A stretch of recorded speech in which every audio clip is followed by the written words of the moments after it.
एक sitting prime minister उसकी जो पहले सुना उन्होंने तकरीबन 3 महीने जो केस सुना, और उसके बाद जो आज जजमेंट आई है, ये कभी पाकिस्तान की तारीख में ऐसी जजमेंट नहीं आई। तो मैं उनको खराज तहसीन पेश करता हूं पाकिस्तानी कौम की तरफ से। जजमेंट क्या आई है?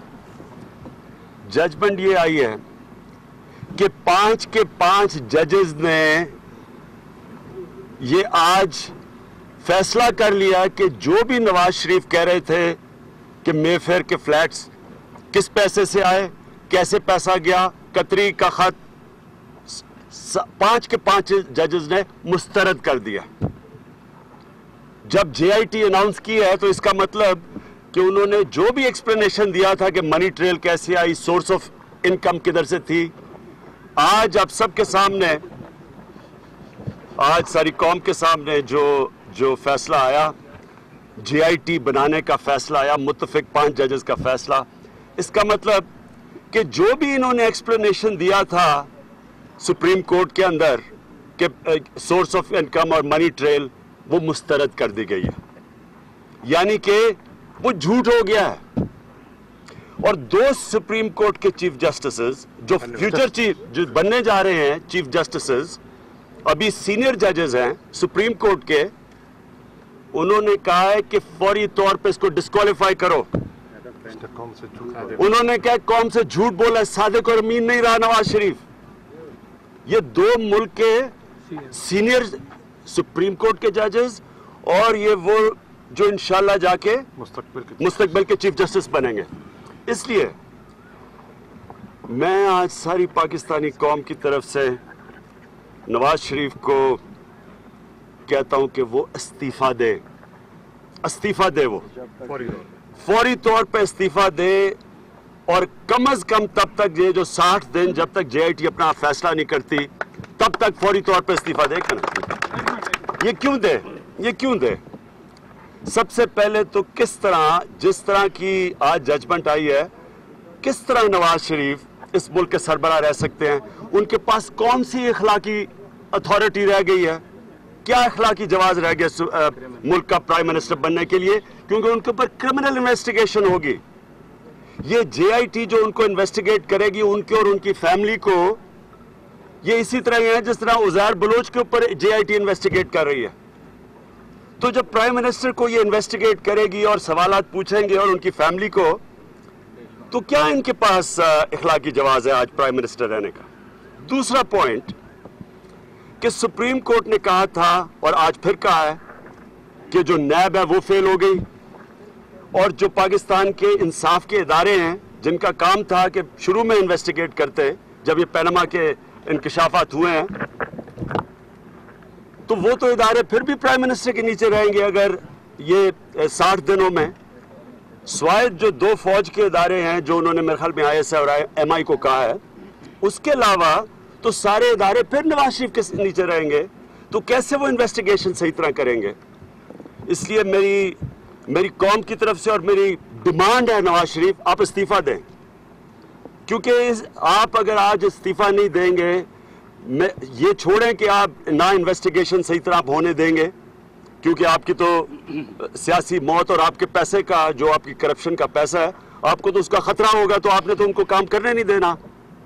लेकिन दूसरा, मुल्क में इतने मसले मसाइल हैं, यहाँ बिजली का इस तरह बड़ा मसला बन चुका है, लोड शेडिंग की इंतहा है, यहाँ इकोनॉमी का तबाही हुई है, पाकिस्तान की तारीख का सबसे बड़ा खसारा है, ट्रेड बैलेंस में भी, इकोनॉमी के अंदर भी।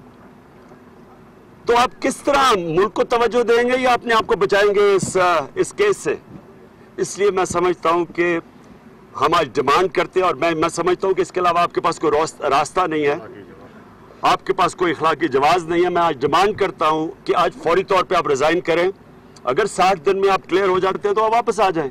आपने यही यूसुफ रजा गिलानी को कहा था कि आप अपने आप को क्लियर करके फिर वापस आएं, और आपको आज खास तौर पे जो आज कहा गया, और स्पेशली 2 सुप्रीम कोर्ट के जजेस ने जो कहा है कि आपने झूठ बोला है, अपना सादिक है और अमीन है, किस तरह आप प्राइम मिनिस्टर बन सकते हैं, रह सकते हैं? कौन सी दुनिया के अंदर अगर प्राइम मिनिस्टर के ऊपर इस तरह के इल्जामात हों?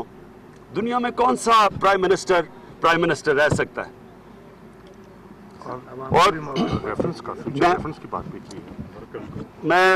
मैं आज ख़ास तौर पे जो तहरीक इंसाफ के कारकुन हैं जो निकले सड़कों पे, जिसकी वजह से इतनी बड़ी जद्दोजहद हुई, मैं उन सारों को आज मुबारक देता हूँ।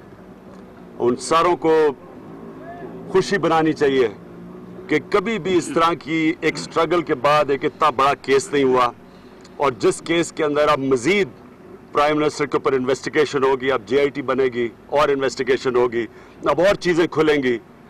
तो कतरी ख़त तो मुस्तरद हो ही गया है, लेकिन अब बाकी जो मनी ट्रेल हैं, जो इनके जो हुदायवा पेपर मिला है जिसका इतना बड़ा फ्रॉड है, वो भी खुलेगा। जो इसहाक डार ने मजिस्ट्रेट के सामने एफिडेविट दिया, वो सारा सामने आएगा।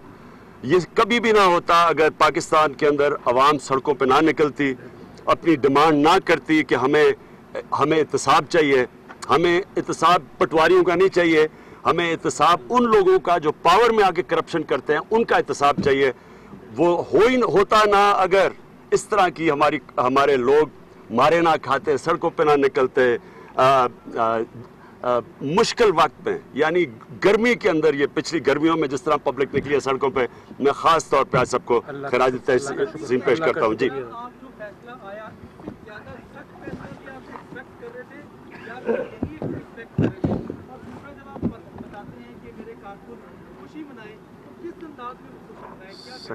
जिधर भी मेरे कारकुन है आज, उनको आज खुश होना चाहिए कि इस तरह कभी हुआ ही नहीं है। और ये कि अब जो प्राइम मिनिस्टर की मजीद और तलाशी ली जाएगी, ये जो 60 दिन है इसमें तो अब और तलाशी ली जाएगी, वो जो कि अदालत में नहीं हो सकी, और सारी जो और प्राइम मिनिस्टर को पेश होना पड़ेगा JIT के सामने, उनको और उनकी फैमिली को पेश होना पड़ेगा। तो ये होना ही नहीं था अगर ये हमारे कारकुन जद्दोजहद ना करते और सड़कों पे ना निकलते। मैं आपको ये बताऊं कि फैसला तो जो भी आना था, मैंने आपको सबसे सारों को पहले से कहा कि मुझे कबूल होना था। मैं तो ये समझता हूँ जो ट्रायल ही हुई है, ये जो सुप्रीम कोर्ट के अंदर हेयरिंग ही हुई है, उसी में तारीख बन गई है। और ये जो मजीद आज फैसला आ गया है, अब ये जो बाकायदा JIT बनेगी और जो 2 जजेस क्या बैठे हैं, मैं नहीं इससे ज्यादा एक्सपेक्ट कर रहा था।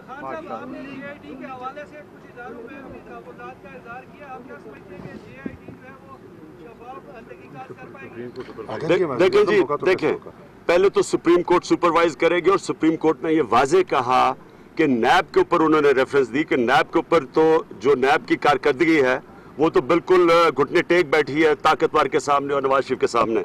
तो उन्होंने कहा कि अब सुप्रीम कोर्ट ओवरसी करेगी। लेकिन बहरहाल ये स्वाय 2 इदारों के जो कि फौज के इदारे हैं, बाकी तो सारे प्राइम मिनिस्टर के नीचे होंगे, और इसलिए नवाज शरीफ को किसी सूरत पर नहीं बैठना चाहिए, क्योंकि वो पूरी कोशिश करेगा कि वो इदारे ना काम करें।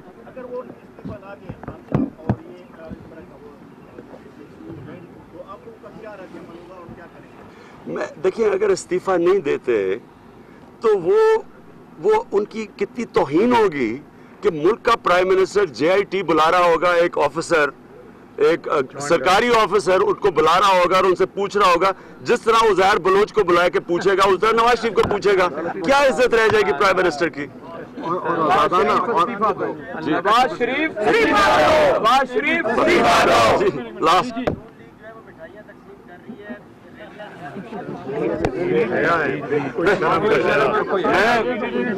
मैं ये कह रहा हूँ, सुन एक मिनट, देखें ये जो मिठाइयाँ बांट रहे हैं, किस चीज की मिठाइयाँ बांटी जा रही हैं कि 2 सुप्रीम कोर्ट के जजेस ने कहा कि प्राइम मिनिस्टर झूठा है, और बाकी जो 3 जजेस हैं उन्होंने भी कहा कि जो चीज कही है, एक चीज नहीं मानी उन्होंने, कतरी खत नहीं माना, इसलिए तो उन्होंने JIT पॉइंट किया। यानी 5 के 5 जजेस ने जो भी इन्होंने डिफेंस पेश किया सुप्रीम कोर्ट में वो मुस्तरद कर दिया। तो इसकी खुशियां बना रहे हैं, झूठ बोलने की खुशियां बना रहे हैं। 60 दिन की मोहलत मिली है सर, सिर्फ 60 दिन की मोहलत मिली, और 60 दिन में पता चल गया। जी,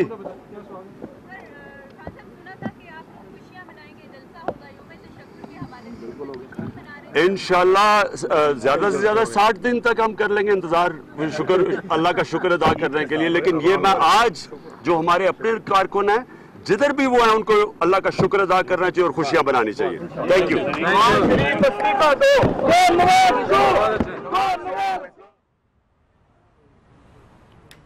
इमरान खान वजीर आजम से इस्तीफे का मुतालबा कर रहे थे। इमरान खान की जानिब से अब से कुछ देर पहले मीडिया से बातचीत की गई। उन्होंने कहा कि आज का फैसला पाकिस्तान की तारीख का अहम फैसला है। 3 जजेस का कहना है कि इखलाकी तौर पर वजीर आजम सादिक और अमीन नहीं रहे हैं, लिहाजा हम कहते हैं कि आपके पास कोई इखलाकी जवाज नहीं रहा वजीर आजम रहने का, वो फौरी मुस्तफी हो जाए। सुप्रीम कोर्ट ने नैब के बारे में कहा कि नैब फेल हो गया है। सुप्रीम कोर्ट ने अपने फैसले में नवाज शरीफ को बोला कि उन्होंने झूठ बोला है। कतरी खत को भी सुप्रीम कोर्ट की जानिब से अपने फैसले के दौरान मुस्तरद कर दिया गया है। उन्होंने मजीद कहा कि मैं सड़कों पर निकलने वाले अपने कारकुनों को मुबारकबाद देता हूं जिन्होंने करप्शन के खिलाफ हमारा साथ दिया। आज ये सब ना होता अगर हम सड़कों पर एहतजाज के लिए ना निकलते। वजीर आजम इस्तीफा दें, फैसले के बाद नवाज शरीफ को वजीर आजम रहने का कोई जवाज हासिल नहीं। ये ऐसे है जैसे JIT उजैर बलोच की तहकीकात कर रही है। वजीर आजम की अब और तलाशी ली जाएगी। दुनिया में कौन सा शख्स इस तरह वजीर आजम रह सकता है? अगर 7 दिन में क्लियर हो तो वापस आ जाएं। इमरान खान या आपने यूसुफ रजा गिलानी से भी कहा था। इमरान खान ने कहा कि वो झूठ बोलने की खुशियां मना रहे हैं। उन्होंने मजीद कहा कि पाकिस्तान की तारीख में ऐसा फैसला कभी नहीं आया। मेफेयर फ्लैट्स का भी मौकिफ और कतरी का खत भी मुस्तरद कर दिया गया है। JIT का मतलब हुकूमत की वजाहत मुस्तरद हो गई है। 5 जजेस ने नवाज शरीफ का मौकिफ मुस्तरद कर दिया है।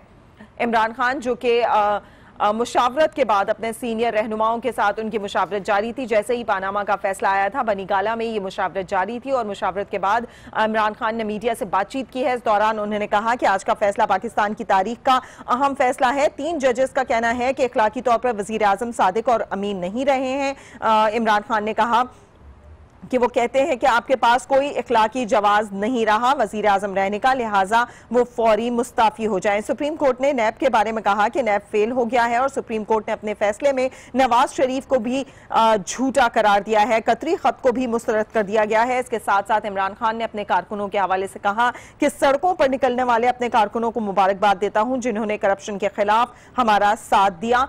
आज ये सब ना होता अगर हम सड़कों पर एहतजाज के लिए ना निकलते। इमरान खान जो कि मीडिया से बातचीत कर रहे थे, उन्होंने कहा कि यूसुफ रजा गिलानी से भी इनका यही कहना था कि 7 दिन के बाद अगर आप क्लियर ना हो तो वापस आ जाएं। आज हम उनसे ये बात कहते हैं कि अगर आप 7 दिन में क्लियर ना हो तो वापस आ जाएं। फिलहाल आपको मुस्ताफी होना चाहिए। पाकिस्तान की तारीख में ऐसा फैसला कभी नहीं आया। मेफेयर फ्लैट्स का मौकिफ और कतरी खत को मुस्तरद कर दिया गया है।